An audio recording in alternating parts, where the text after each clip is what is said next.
কিরে রবিন, কোথায় যাচ্ছিস? আরে আমি সাধু বাবার কাছে যাচ্ছি। আমাদের পাড়ার কটা ছেলের বিয়ে হয়নি, কেন জিজ্ঞেস করতে। আমি জানি বাছা, তুই কেন আমার কাছে এসেছিস।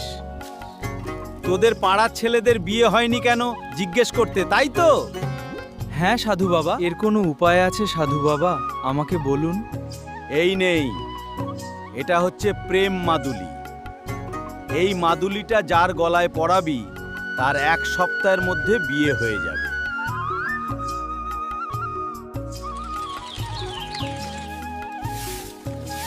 তুমি সকাল সকাল কোথায় চলে গিয়েছিলে? সাধু বাবার কাছে, যাদের বিয়ে হয়নি তাদের জন্য প্রেম মাদুলি আনতে। আচ্ছা, তুমি প্রেম মাদুলিটা নিয়ে কাকে দেবে?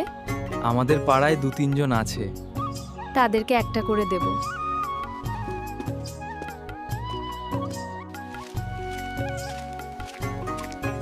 ও দাদা, এই প্রেম মাদুলিটা গোলায় পরো, 1 সপ্তাহের মধ্যে বিয়ে হয়ে যাবে। ঠিক আছে ভাই, দে পরে দেখি। আচ্ছা, বিশ্বদাকে যে প্রেম মাদুলি দিলে তার খবর কি? ভাই, ও তোর দেয়া প্রেম মাদুলিটা কাজে লেগে গেছে। আজকে আই ফুটো দাদা। শোনো, তুমি কিছু খেয়ে যাবে না? আমি মাঠ থেকে এসে খাবো।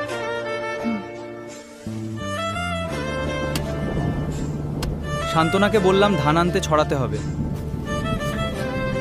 কি গো, আমি ধান এনেছি, তাড়াতাড়ি ছড়িয়ে দাও। শান্তনা, আকাশে মেঘ করেছে, মনে হয় জল আসবে। এলে তো ভালো হবে, তুমি তাড়াতাড়ি করো। চলো শান্তনা, বাড়ি যাই, এখনই বৃষ্টি পড়বে। তাই চলো, আকাশের যা অবস্থা।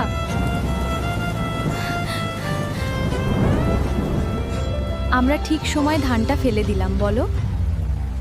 ধান তো ফেললাম, কিন্তু বাইরে বৃষ্টি হচ্ছে, খাবো কি? শোনো, আমাদের পুকুর পাড়ে যাও।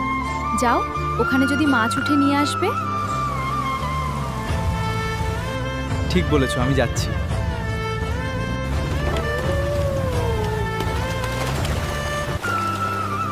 শান্তনা দেখলে খুব খুশি হবে। আজকের আমার খুব ভালো লাগছে। শান্তনা, আমারও খুব ভালো লাগছে।